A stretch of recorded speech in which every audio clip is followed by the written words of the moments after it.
Welcome back to the channel, everybody. I'm Glenn McGowan. Today's part 2 of my C4 Targa roof restoration series. Last week, I re-glued the acrylic top back to the metal frame. It was separating, which is kind of a common thing for a 40-year-old car. So I kind of cleaned all that up, used windshield adhesive to glue it all back down. Now it's nice and secure and hopefully won't be rattling anymore. And my next step is to actually address all the scratches and swirl marks in the actual acrylic roof itself. So my plan is to do like a wet sanding or a dry sanding, like fine, like 1500, 2000, and maybe 3000, and bring it up with a buffer, kind of like you would do automotive finish.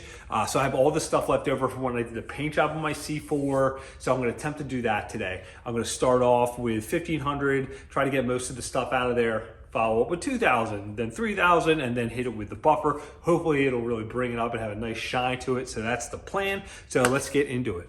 This week's video is brought to you by LCOBMW. Shop our site for Corvette performance parts, merchandise, and much more. See the link in the description or visit LCOBMW. So I got everything kind of laid out, some of the things you're gonna need. Some fine grit sandpaper. I got 1500, 2000, 3000. I have my little D.I.Y here. If you don't have this, you can use a sanding block, like a soft sanding block. Also, I have 3M compound. You can use pretty much any kind of compound. And then my buffer with assortment of finishing pads. So my plan is to do this dry. You can either do it wet or dry. I'm gonna start off doing it dry. You're gonna need some microfibers to clean up your mess. So that's the plan. So I'm gonna start off just doing a small section and seeing how that goes at first. And then at that point, I'm gonna carry on and do the rest of the roof. Okay, so I'm ready to sand. Ran out of car cover, so that car's gonna get dusty. Wear a respirator. Not a doctor, but I'm pretty sure you probably shouldn't breathe this stuff. 1500.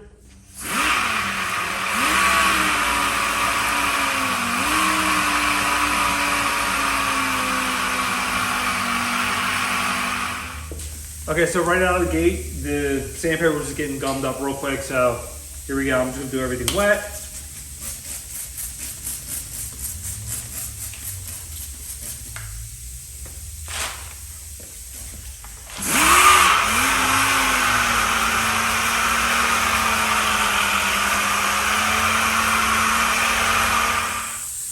I just finished using 1500 in this area, and I have a soft block here. I'm just kind of squeegeeing away the water just to check what this looks like.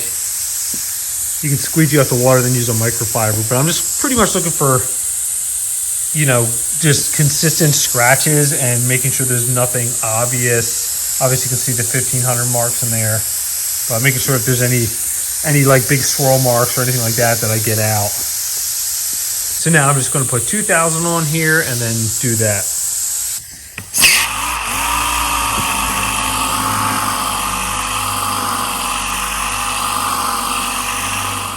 So I just finished up with the 3000.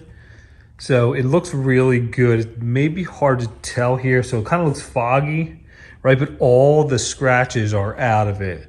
So it's pretty much ready to be buffed. I'm going to kind of give you a comparison. You can see the transition there. But if you look at some of these scratches in here, see that? It's pretty bad. And you come back over here, all those thick scratches are gone.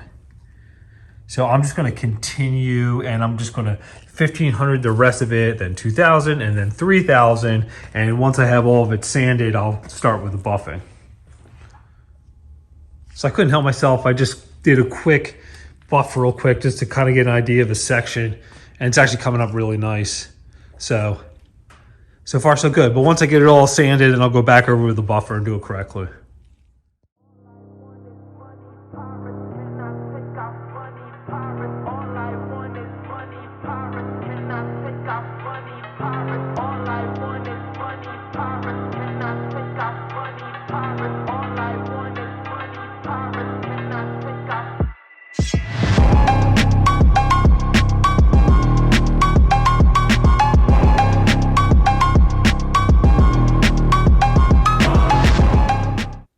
So I just finished up the 3000, the whole top there. So that's kind of what that looks like there. So it looks like I got most of the scratches out of it, which is good. I mean, there's a couple that are pretty like deep, like in here, but I'm not going to bother trying to get those out. All in all, most of the surface stuff came out, which is good. So now I'm going to get ready to start buffing this. I have this 3M compound here. It's like a 3-set here.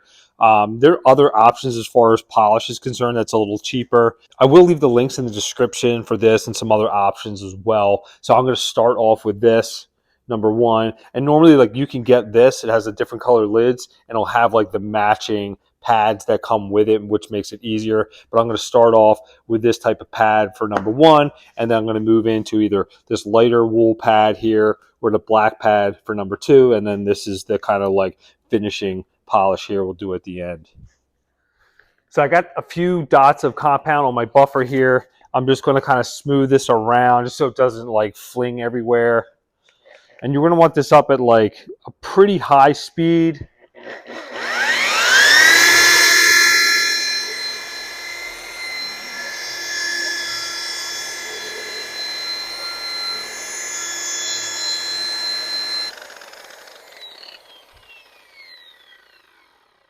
So I'm just doing a small section at a time, and already you can just see this thing just looks so much better.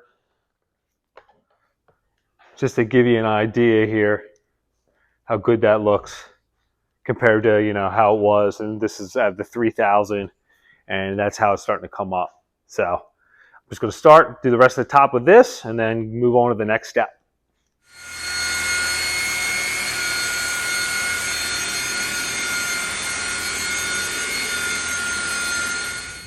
I just finished up the first step, and you can see already how good that looks. It's just shining really good. Now, there are, you know, deeper scratches and stuff like that you may not be able to get out. And a lot of them too are like from the underside of it. So, but all in all, I mean, if you step back, it looks really, really good. So on to step two.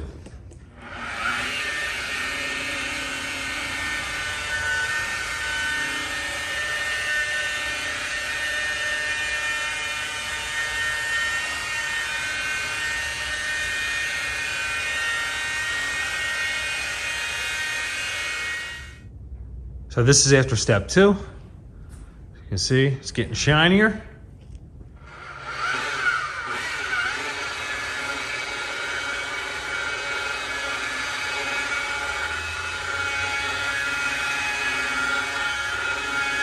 So I just finished up. It looks so much better than it did.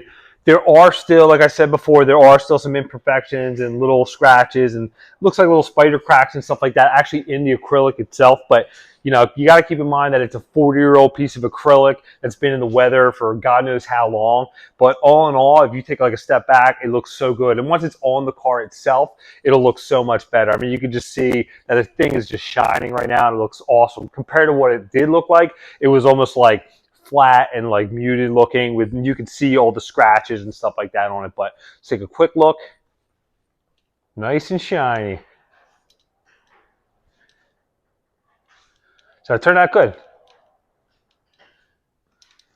So this is the trim kit that I got here. It's from Melrose Corvette. I think I got it off of Amazon. That's what it says. So I'll leave a link for this too if I can find it. It comes with the trim, some glue. So I guess what I'm going to do is I'm just going to fit this on here first before I actually glue it down, just in case I run into any issues.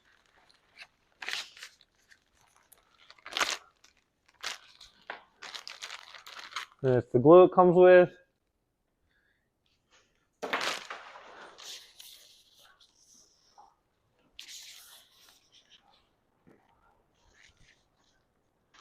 It's fighting me.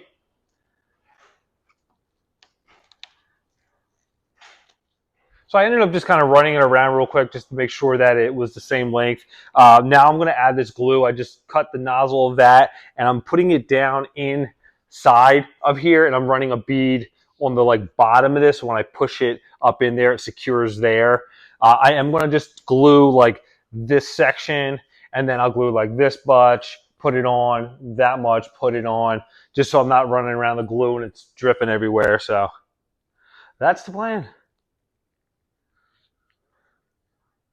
Just don't want to put too much in here because you don't want it like spilling out of the seal. It's got like the end has like an angle cut on it. Another thing I'm noticing right now, the piece of trim that the Torx bolts are holding in for the weather stripping, it's kind of tight up here, so I'm just going to use a flathead to pry it down just to get this in here. But if you wait to the end to put it back, you wouldn't have this issue, which I probably should have done. So I'm moving right along with this. Just definitely around where the weather stripping trim piece is a little difficult. You got to really tuck it in there. So looking back, put that back on last. It'll just save you a little bit of time. But I mean, if not, it's not the end of the world. You can just pry it down and tuck it back in there. I tried to add extra glue like in the corner here. As I was bending it in here like that, it was kind of like opening up a little bit, like a gap. So I just kind of added a little extra glue in that corner and then just kind of pushed it down and pulled it tight.